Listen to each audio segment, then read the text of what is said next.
I'm Jason Furman on the faculty here. Really excited to be with two people I've learned a lot from.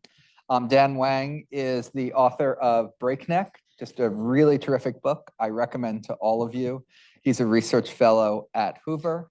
And Jeff Ding is assistant professor at George Washington University, and he is the author of Technology and the Rise of Great Powers, which I highly recommend to myself, and is on my to read next, now that I've already read Dan's book. So we're going to hear from both of them for sort of 5 to 8 minutes, then have a conversation, and then bring all of you into it. Dan, do you want to start? Sure. Jason, thank you for bringing me out.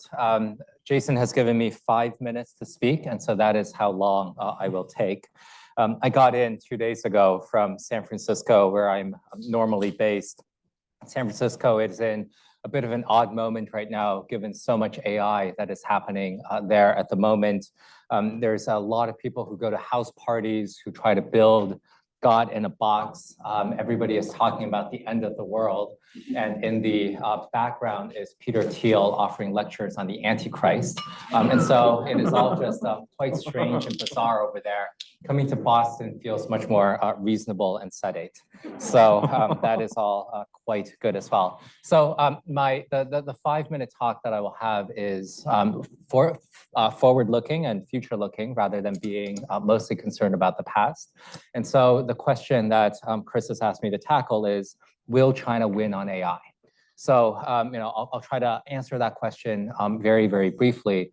And so I think, coming from San Francisco, where there's a lot of people thinking about AI all the time, I think at a first approximation, everybody would agree that the US is far ahead on artificial intelligence. And that is a case that I would endorse, that right now, the US is definitely winning on AI.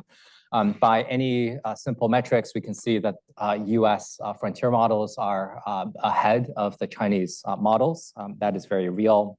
The US has much more compute capacity, which is represented by semiconductors, all of the leading edge NVIDIA chips that are going into the hyperscalers. That is mostly an American affair.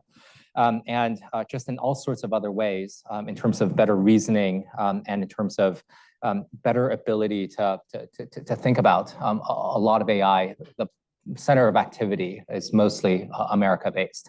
But just to be slightly contrarian, let's think about a potential scenario in which China might win on AI. And so here's the case that I would promote to everyone.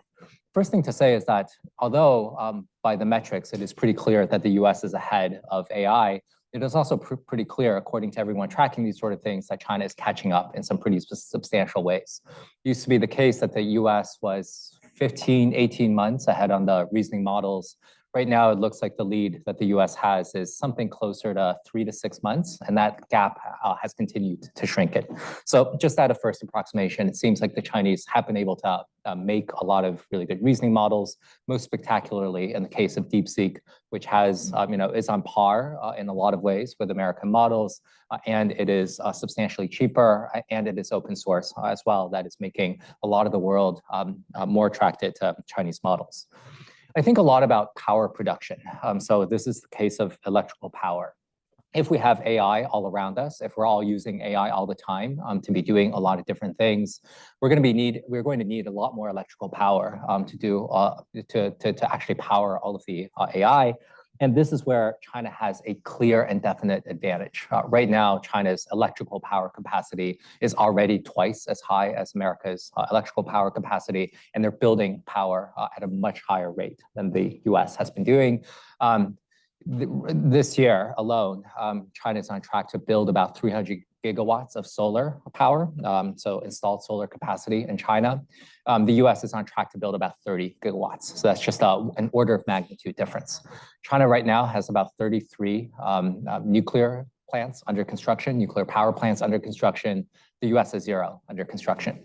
And President Trump has been pretty hostile to all sorts of clean technologies, solar, and especially wind. He seems to really hate wind turbines for reasons unclear to me. But power is very, very important.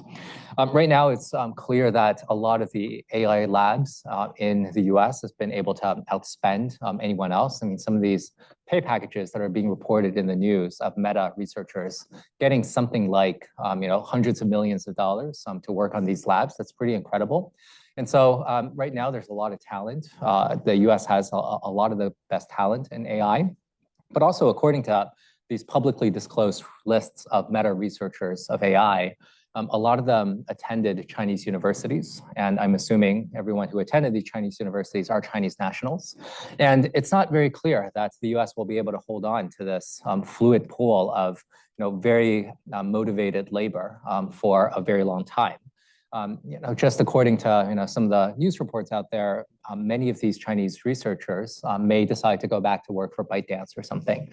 And this comes down to a mix of reasons, either because they don't like walking through the streets of San Francisco, which can be full of syringes. They don't like the Bay Area infrastructure. They really don't like Donald Trump's rhetoric and a lot of the people around him who are, say, telling Chinese and Indians to repatriate. Their visa statuses may be threatened by the new H-1B rule. Or maybe they just really miss mom's noodles and they just want to go home and have some home cooking. That is a valid reason to repatriate. And so living abroad and moving back home is always a very complicated mix of professional and personal reasons. But there they might be interested in doing something like that. Right now, maybe we can say something like, our Chinese are better than their Chinese. This is a line about the space race. Our Germans were better than their Germans, which is why we got to the moon ahead of the Soviets. But I'm not sure if that is going to be something that could be true longer term. And the final point that I'll end on is, will China win on AI on something like the race to artificial general intelligence? Well, AGI is a very poorly defined term. Not very many people have a really robust definition for it. How do we make some sense of something like that? Well, maybe it really matters how we actually get to something like AGI and what are we going to be using with AGI. At a first approximation, the US looks like it is very heavily a services-driven economy, a lot of consulting, healthcare, legal services. In my book, I cheekishly call China an engineering state and the United States a lawyerly society. China is much more focused on manufacturing. They're going to have the data to figure out how to make their manufacturing quite a lot better, and they're going to also be able to manufacture a lot more. So I want to end on a slightly cheeky note, which is to suggest that the US will use AGI to make better PowerPoints and file a lot more lawsuits. And the Chinese are going to use AI to manufacture a lot more iPhones, as well as drones, as well as munitions as well. And I think that is going to be potentially an advantage for them because these have potentially more strategic uses. Jason, did I do it all in 5 minutes? I'm not sure what it was, but whatever it was terrific. And now I'm not wanting to win the AI race if that's the definition of victory. You come from the land of the Antichrist and God in a box. You come from that island of serenity and stability, Washington, D.C. So share your thoughts with us.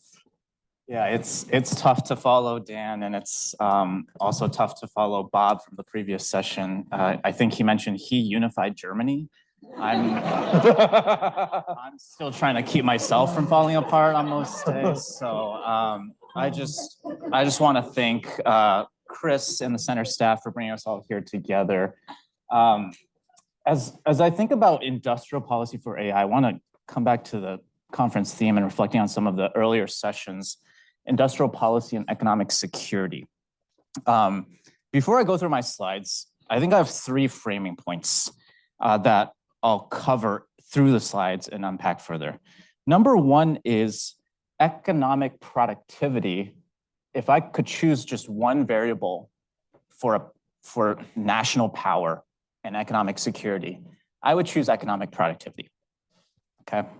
So what is the goal of industrial policy? Is it to get 90% market share in a strategic industry that we can use for bargaining? Maybe on some levels, but for me, I'd prefer economic productivity. And I'll tell you why historically that has mattered for the rise and fall of great powers. Number 2, as Dan alluded to, AI can be used everywhere for PowerPoints, for lawyers, for manufacturing. Not all sectors are created equal.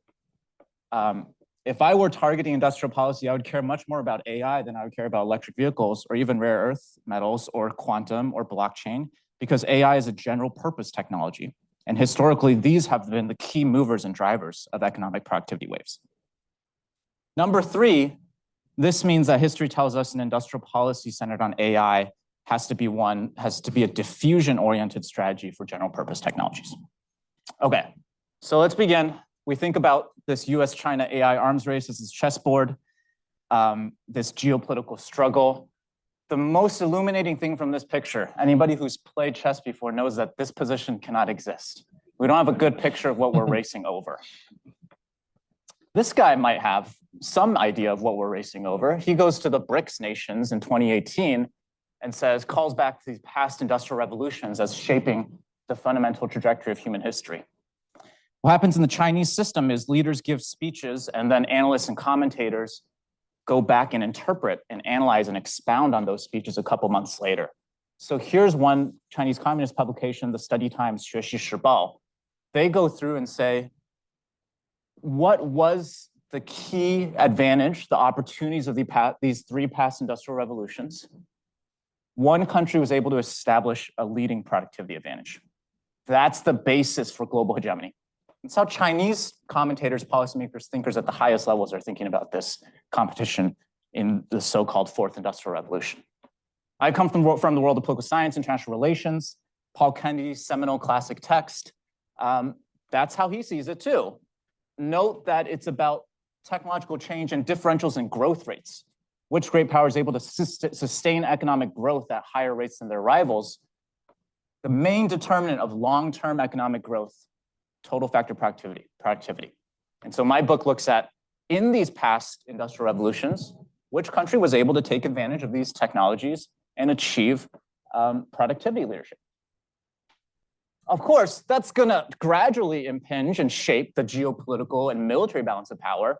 But at the end of the day, economic power is the most fungible source of power. A lot of us probably agree about that, since this workshop is about industrial policy.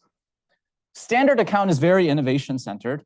And I do think it is one that dominates our discussions, not just here today, but also in policymaking circles. It's all about who can monopolize innovations in key leading sectors. Who can, in the second industrial revolution, could Germany export more chemical dyestuffs than us? In the information revolution, US-Japan competition, can Japan export more consumer electronics than us? Who can monopolize innovation? Introducing new to the world innovations and first commercializing those inventions in fast-growing sectors.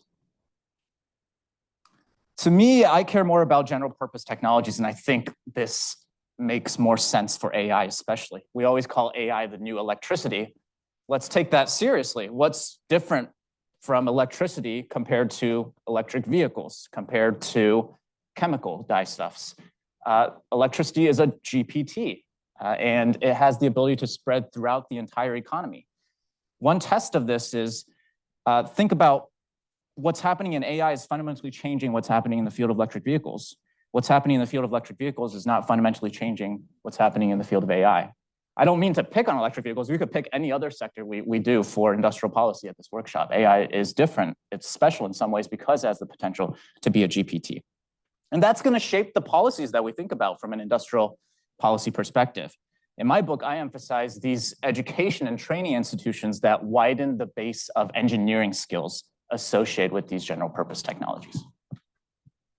I'll skip over a lot of this is coming from economists, economic historians who have identified this concept of GPTs. One thing I'll emphasize from Paul David, that quote at the end, GPTs spread and make their mark on the national economy by this regular pattern. And that pattern he identifies is this very extended process of diffusion across all sectors of the economy. Diffusion, put simply, is just the spread of a technology across a population of potential users. Difference between electricity, AI, and all these other sectors we talked about when it comes to industrial policy is the population of potential users for GPTs is the entire economy. It takes time to diffuse, takes organizational changes, takes human capital skill upgrades, a lot of things that Dan mentioned as well in terms of energy and infrastructure. Okay, so here, In GPTs, it's such a broad field. It's going to take decades for these innovations to spread and develop. US, China, it's no surprise that DeepSeek is at the frontier. It's no surprise that Tsinghua University is at the frontier. Innovation leadership is going to be contested. It's about which country can diffuse and adopt general purpose technologies at scale. That's who's going to be able to take advantage of these general purpose technologies for productivity gains.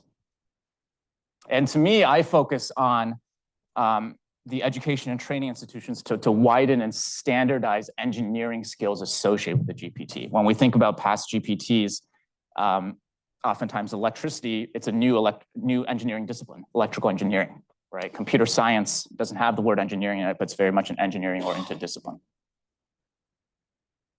I'll skip over the history that bears out the argument, but let's consider what it means for AI. Most people think AI will make its mark within this decade.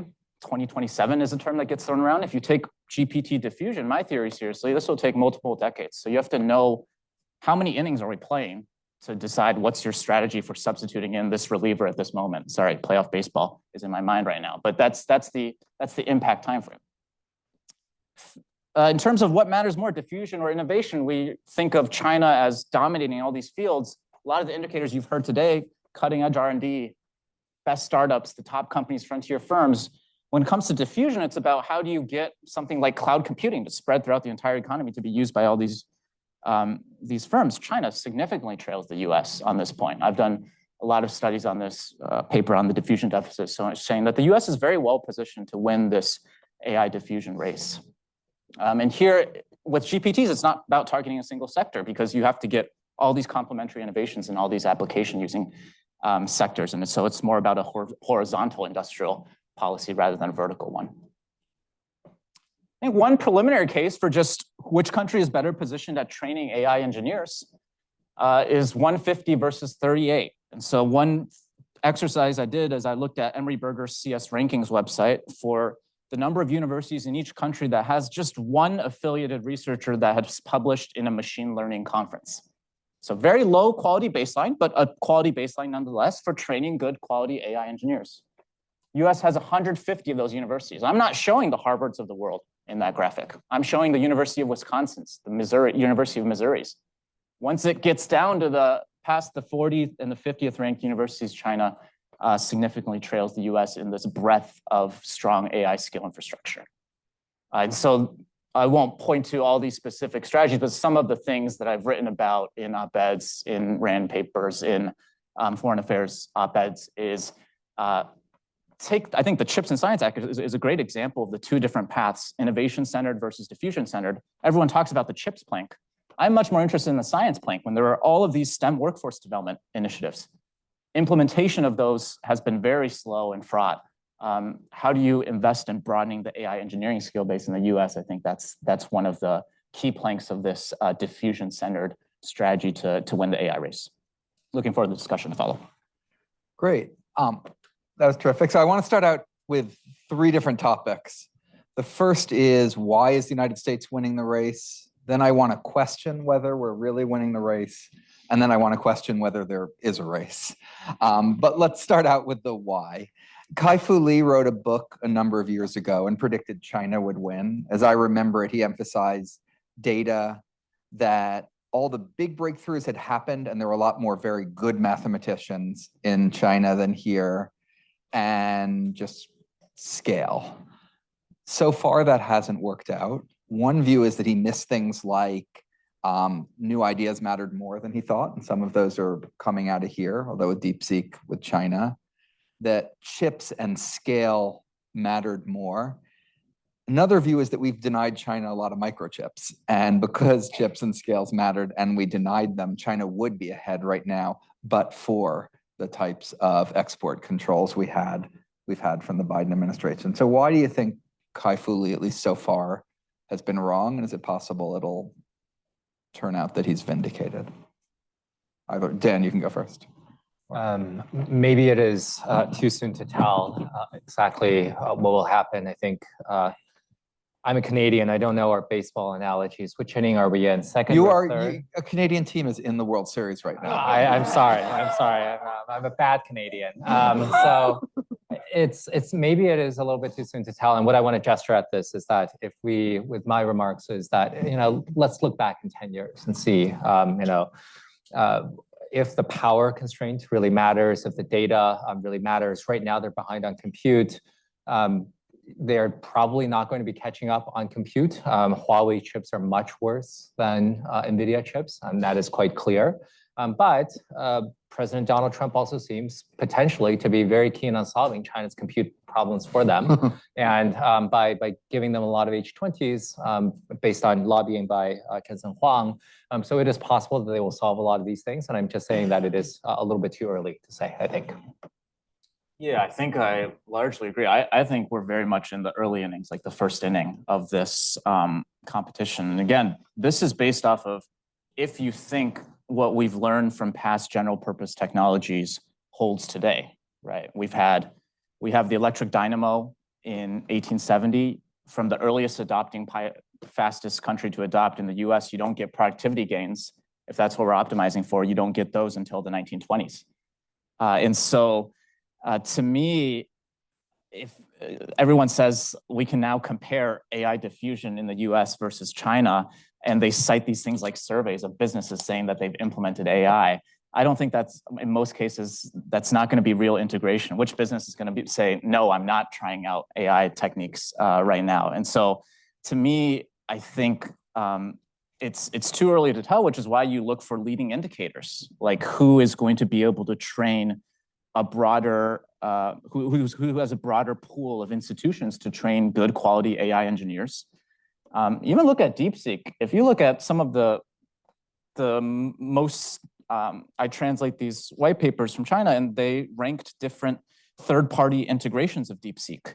Some of the most stable and the most effective are based in California, based where Like Perplexity? Perplexity, Poe, Together.ai. They've all already integrated DeepSeek into their models, and so I think that we have to look at leading indicators. I gave you some of them. I think another leading indicator is to what extent do industry and academia talk to each other in AI? Are there good cross-fertilization of ideas? Is there diffusion of ideas from different parts of the science and technology ecosystem?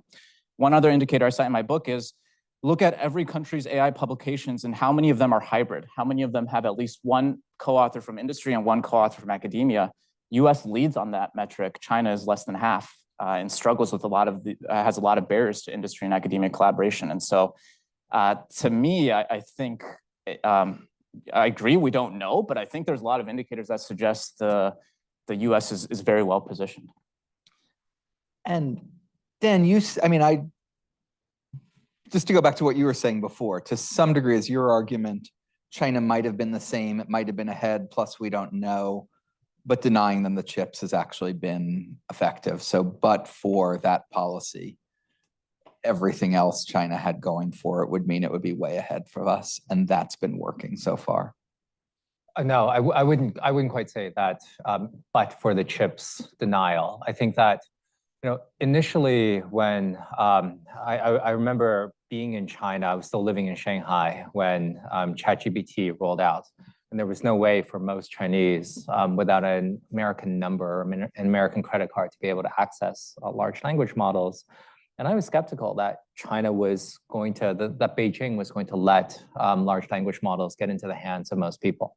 Because my view then was that China would treat large language models as something akin to social media. So social media is not increasing my productivity. It is probably horribly detracting my productivity, and it is not increasing TFP, broadly speaking. And by virtue of being speech platforms, it is probably creating, possibly creating possibilities of political dissent. And so they did not permit large language models to roll out for a while. And that was my expectation for a while. And then Beijing shifted to be much more friendly towards large language models. And so I think there is an element of politics here. How censorious do they want to be? How much can they actually integrate the data? How much can they encourage the academics to work with the corporates and some sort of a hybrid model? But I think this is where, once they decided to shift, they did get something as impressive as DeepSeek, which I think is quite an achievement in spite of the chip constraint. And I think I agree with Jeff absolutely that the US is in the lead, and I think it has most things going for it. But depending on what sort of constraints that we hit, perhaps the electrical power becomes the binding bottleneck for a lot of AI. If that turns out to be the main bottleneck, then they will get ahead far more. Maybe it's a little bit too soon to tell for that. And Dan, you, and then on a different aspect of it, Jeff, I mean, 3 to 6 months ahead, if that's your definition of winning, doesn't seem that exciting. I mean, I guess if something is exponential and growing fast enough and you're always 3 to 6 months ahead, that could be a large gap. But in general, that just doesn't seem, I mean, that seems sort of like it rounds to a tie. Yes, but the Chinese have been, let's say, 3 to 5 years behind TSMC in semiconductors and leading chips, and they are. I was talking about foundational models. Sure, but I understand. But they have been behind this long, and the gap has always remained the same. And maybe the U.S. on foundational models can stay just persistently a little bit ahead. But I also wouldn't bet on that scenario. I think that my view of China is that at least it won't lose. That whoever gets the AGI first, if the U.S. gets the AGI within a couple of months, maybe even a couple of days, they will get there as well. And quickly, the bottlenecks shift to something else, potentially something like electrical power. So not a huge lead, but and if you also agree with nerds who think that they're building God in a box, and the recursiveness kicks in within hours of being able to improve itself, a lot of them talk about things in terms of decisive strategic advantage, a DSA. And so maybe it is the case that AI will represent a decisive strategic advantage in which it builds much better models of itself pretty much immediately. I'm skeptical of that case, but maybe American leadership could also rest on that case. And Jeff, you, by emphasizing diffusion, I think you think we should look less at the comparison in the foundational models and more how these things are being used and diffused. And why would that even have a winner? Like China is good at doing these things with it. We're better at using it for PowerPoints and consulting, and they're better at using it for something else. And it's just different, the types of things in the two places, rather than you can measure it on the same scale. Yeah, I mean, well, one of the reasons why US productivity growth has been higher than Europe over the past couple of decades is we were better at diffusing the past general purpose technology, the most recent one, the computer and software. And the US has the best system for training software engineers. And so those are the stakes for me. It's a productivity race for me. That's why we start out this slide. But I do want to use your question to go back and consider the chip controls through this lens. And bouncing off of Dan's ideas here, I'm aware we have people in the room who are much more involved in shaping those controls. But for me, the justification for export controls on NVIDIA A100s and the like was very much made from a mindset of we are operating from that innovation-centered mindset, that it is going to be a 2-year sprint to AGI. Whoever develops that biggest and the baddest foundation model that gets us to AGI gets that decisive strategic advantage. So we have to prevent China from getting it. That's the innovation-centered lens.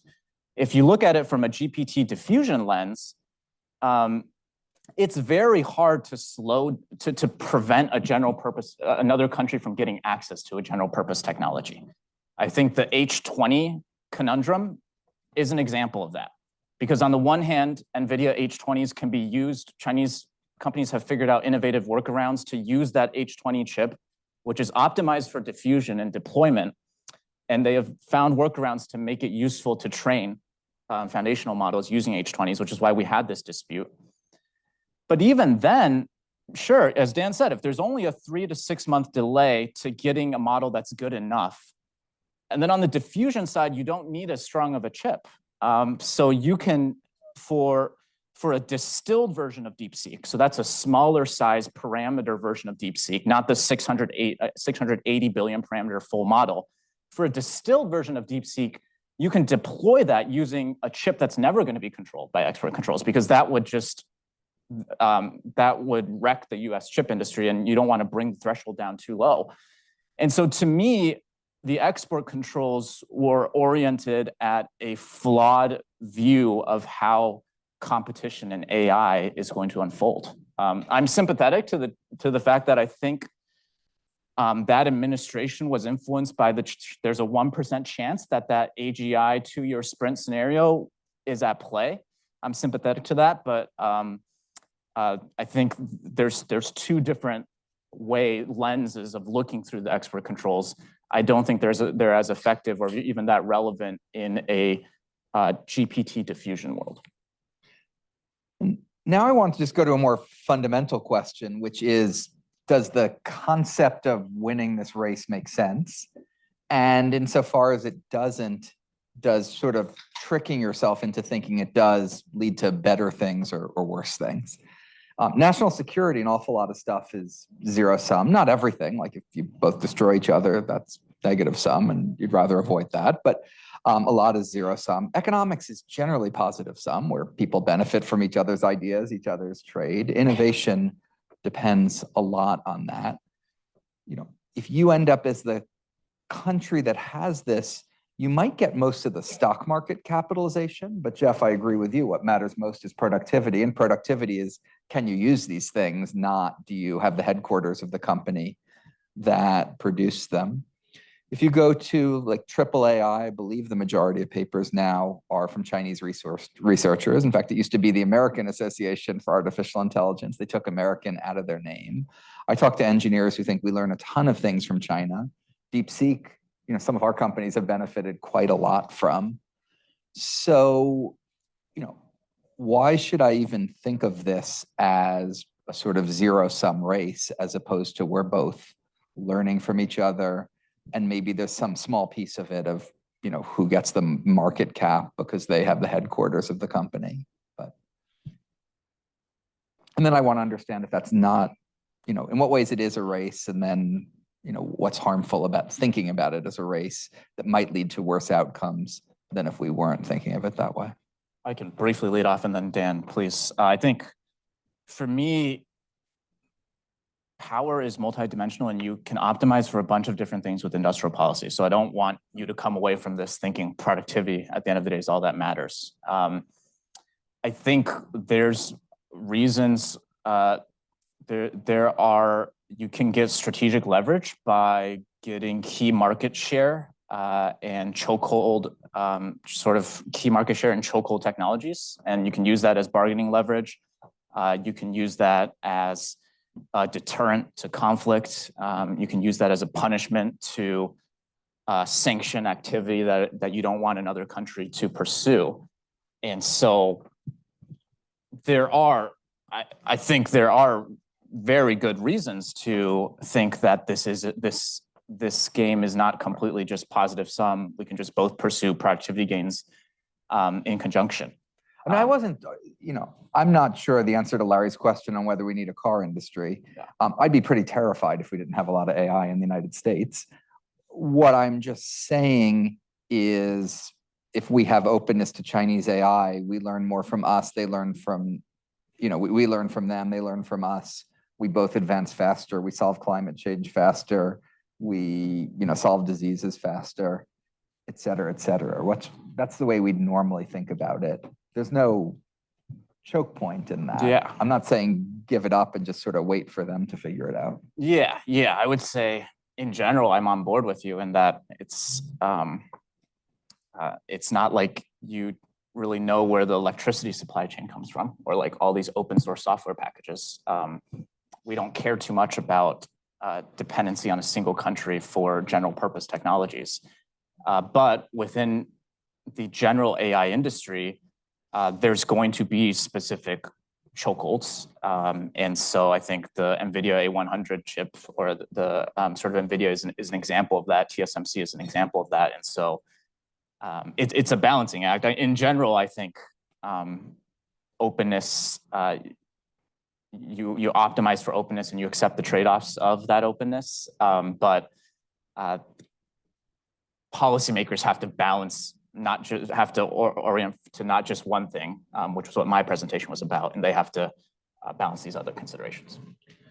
Because Jeff is coming from Washington, D.C., you're focused more on the strategic economic framework. since I'm coming from California, I want to end on a slightly more mystical framework, which is that I think that there is again, I think many more of us should be spending more time in San Francisco. I spent quite a bit of time speaking to people. A lot of the AI researchers really are in their early 20s, early mid 20s. And then there's plenty of senior people who are managing them, who are more senior. A couple of them might even have gray hairs, but generally this is a very young profession. And I think they're potentially reasoning through things in ways that are not always clear to us. There was a very strong sense that Sam Altman had to release ChatGPT, and the moment he did in November 2023, November 2022, excuse me, because he believes that he really needs to get this product out the door or someone will outrun him and capture that. Sora 2, which is one of these video generation apps that came out a few weeks ago, is starting to fool some people. You can just upload your face into the app and it will be able to generate a lot of likenesses of you. And some AI researchers I've spoken to say that they're able to fool their family members, either their small children or their older parents, by sending them these videos, and they really think that this is it. There was no real control about just releasing this sort of, what the kids call brain slop out into the wild. And we're getting a ton of slop right now. And kind of, there is this view That's the winning part. Sorry? The winning part is all the slop. We're winning on the slop. And so, this is kind of the view that, are we winning the race against China by doing all of this? Well, if this is a race about China, then we got to consume all the slop because then that's the only way to win the race. But that is a little bit more of how they're thinking about these sort of things, which is much more about internal dynamics in which OpenAI really wants to beat Meta. And then they're having this framework of China in order to create the decisive strategic advantage. And so, I think that is, a lot of that is particular to the ways that Silicon Valley thinks about the world, which is much more much missionary zeal, and they're trying to manifest the eschaton.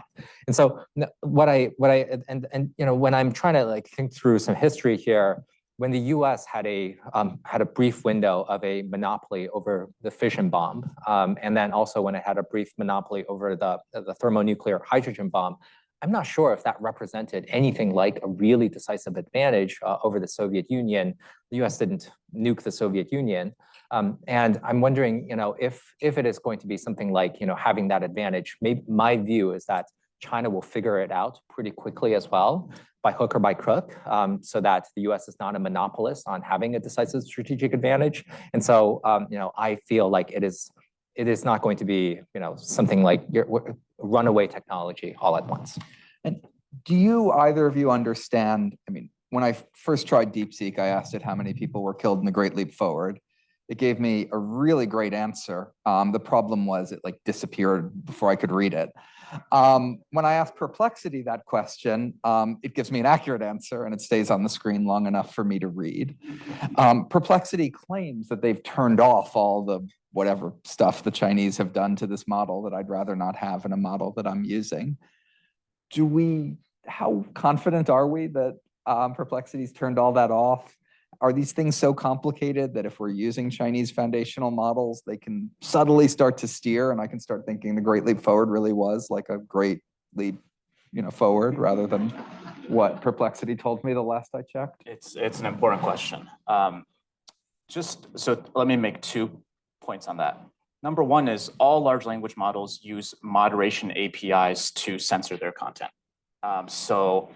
If you ask an OpenAI product, O3, ChatGPT, if you ask them to take a stand on a sensitive religious question, they will give you a pat response saying, I won't answer these sensitive religious or political topics. But obviously, Chinese model providers take that to the extreme because of the very censored information environment there. So what Perplexity does is they remove that moderation API that DeepSeek imposes. Now, the second point, the thing that we're not as sure about is researchers are trying to study, even if you remove the model after it's been trained, if you remove the post-training censorship, is there some political values that it learns in the training stage. So people have studied earlier versions of natural language processing algorithms and found that Chinese models trained on Baidu Baike, which is the Chinese Wikipedia, they have like more negative associations with the word democracy, for instance. I'm less concerned about that with DeepSeek because what Chinese large language model labs figured out was there's so much good data in English. And so almost all the big Chinese AI labs train their models on both English and Chinese texts. Again, we're not sure in the training process how much censorship is included. Perplexity is able to remove the post-training phase censorship, the moderation APIs that I talked about. And if you have something to add, Dan, you should. Otherwise, I have one different question for you, and then we'll open it up to the room, which is, to the degree you think it is a race and there's something zero sum, what is the right ratio of sort of positive affirmative things for America to do? You know, we should have better education and better immigration, or, you know, whatever's on your list for our policy agenda. I guess we should be more like engineers and less like lawyers. Hard to disagree with.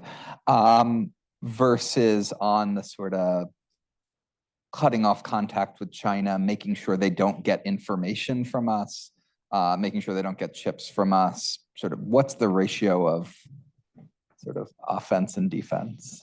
Should we improve our educational system as well as our immigration system? How about yes? Yeah. I think that, you know, let's call it 95 to 5 about positive things. I think that there should be a lot more investment in the U.S. There should be, you know, smarter thinking about, you know, how we can run faster. I'm firmly in the run faster camp.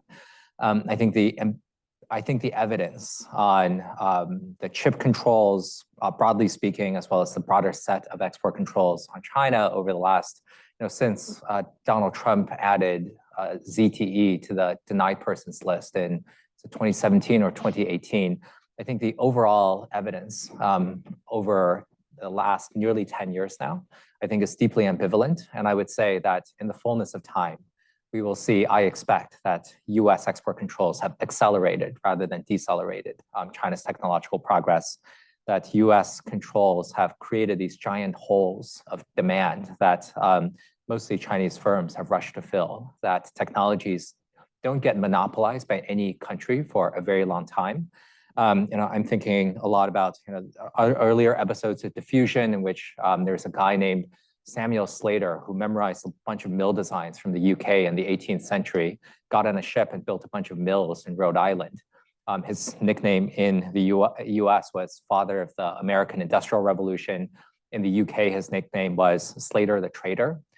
There's a lot of you know, traders, including in Silicon Valley. There was the traitorous 8 that simply moved away and to build their own semiconductor companies.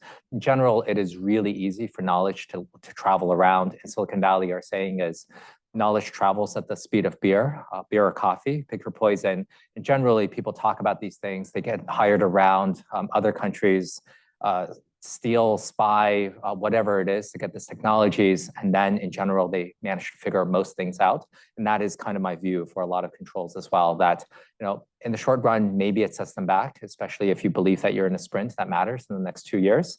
But if the world continues past 2027, which is when a lot of people in Silicon Valley have said AGI will wake up and help us all or kill us all. You know, if your view of the future extends past 12 months, then I think it is really critical to think about, you know, how do you sustain yourself over a longer period of time? Okay, and I lied. Actually, I had one more question. I had 2 more. One is whether AI is going to kill us all, but maybe we'll do that another time. But there's been all this discussion of a bubble here in the United States.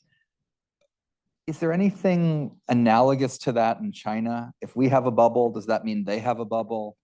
Is this being financed in a very different way there? So it's possible we could have a big setback with a bubble bursting here, and that doesn't translate over there. Just tell me about the China side of the bubble. I don't need you to tell me about the American side because I already know I don't know the answer to that. Yeah, I'll just give one indicator. If you just look at capital expenditure spending from the big AI labs, the US AI labs dwarf the Chinese AI labs in capital expenditures. And most of those now are going towards these data centers. The one caveat to that is the Chinese government does support the construction of all these data centers as well. But even when you include the government spending on the data centers, I still think the US companies' capital expenditures far exceeds like China's total CapEx spending. And a lot of the government data center build out in China, the government sponsored build outs, a lot of them lead to reckless investments, and journalists turn up at these centers years later and they're empty and there's weeds growing. And so those would be the indicators to look at. But you think so far the United States is more at risk just for the simple reason that we're just doing a much higher scale of stuff? The Chinese the short can't get version. the chips. They can't build the hyperscalers. They're doing their best to stoke a bubble, but they can't actually get the bubble. And so they just have to be much more efficient at a lot of these sort of things. Okay, great. Questions?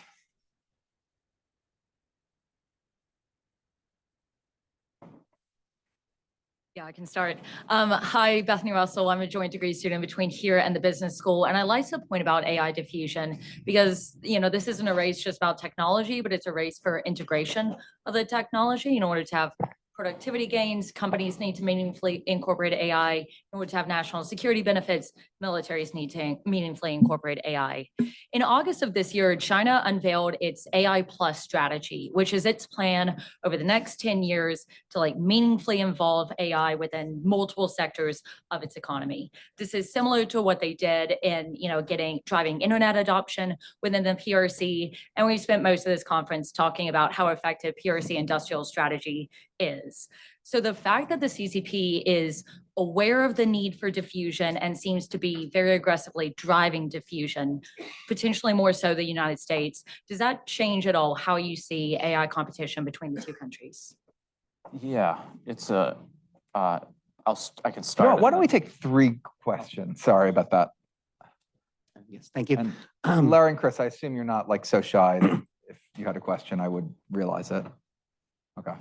So just thinking beyond America and China, for the additional players, I'm curious kind of who's next. So someone like the United Arab Emirates who has resources and is making it a priority, how far behind are they and what global value are they adding by pursuing their own models? Hey, my name's Josh. I'm a Master in Public Policy student here. Oh, louder, because I don't know if the microphone's working or I you're think not it close is. enough to it. Josh, Master in Public Policy student here. There are different domains of diffusion. Science and research, there's B2B, and maybe others. What's the current bottleneck in that most important to know? Oh, okay. Well, there's 3 questions, but okay, if you want to go first, Jeff. I can take a first stab at it. Maybe the most relevant would be, was it Daphne or Bethany? Bethany, and then I'll quickly touch on Josh's, but I think, to me, I'm skeptical of a lot of these Chinese plans. If you look at the full translation, I did an analysis of this on the China AI newsletter. If you look at the full translation and just read carefully this AI Plus strategy, one of their benchmarks is they want 90% of the economy to have adopted AI by, I think, the year 2027. Through some friends and when other people in this field, when I pointed this out, other people in the field who are much more plugged in with Chinese policymakers, they went and asked, are you sure about that? Because in one of the benchmarks, you prioritize these 6 priority sectors, and they're like finance, healthcare, but then they throw in international collaboration as a sector that they want to diffuse AI into. But so we were like, that 90% number in the next year or so, that's definitely for the 6 priority sectors, right? We're misreading this when we translate it for the entire economy. And then Chinese policymakers come back and say, no, that was for the entire economy. So to me, when I see these plans, it's if you're starting from the assumption that you're going to get 90% adoption of AI throughout the entire economy in the next year, I can't really even take you seriously. Think about how long it took for us to get 90% adoption of computerization throughout the entire economy, or electrification, or mechanization. And Doesn't it depend on how you define it? Like all of our smartphones have AI in it already. It's going to have even more, and 90% of people use smartphones. Yeah, but I mean, I think we can debate about how to exactly define it. I think if we got 100 people in the room to think about how can we reasonably identify the diffusion of AI into different sectors, nobody would say we'd get 90% of the entire economy within the next year. To me, to be honest, I don't really take those plans that seriously. I think, at least in the AI space, I don't study other spaces. I haven't seen the new generation AI development plan. The main effect of that was a signaling effect. A lot of provincial level plans were already occurring before summer of 2017. I've rambled enough there. Maybe Josh, we can talk offline. I'll just pick up on that point, which is that my sense is that I tend to take Chinese plans seriously, but not literally. And you're right, Jeff, that of course they will not hit 90% diffusion in all sectors over the next year. But I think, if we take a look at Made in China 2025, the original plan that's announced by the State Council, and then subsequently a Green Book document that was elaborated by the Chinese Academy of Engineering, out of these 10 big industry scales, they specified to 2 significant decimal points the exact degree that Chinese firms ought to have around the world in terms of market share. And so there was something like, the big figures quoted was 70%, 70.38% semiconductors consumed in China ought to be Chinese made. And I think, we can dismiss most of these as an academic exercise. Indeed, they were produced mostly by engineering professors who were simply making these assumptions based on straight line extrapolations of what they expected future demand to be and what they wanted Chinese demand to be. They never clarified a couple of pretty important questions. Going back to the last panel, is an Intel chip being made in China considered Chinese production, or is that foreign production, or how do you differentiate that? And the Chinese never offered clear answers. But China never hit many of these targets in Made in China 2025. And to me, that matters not very much. It was much more about the direction and the fact that I would say that Made in China 2025 has pretty broadly been successful.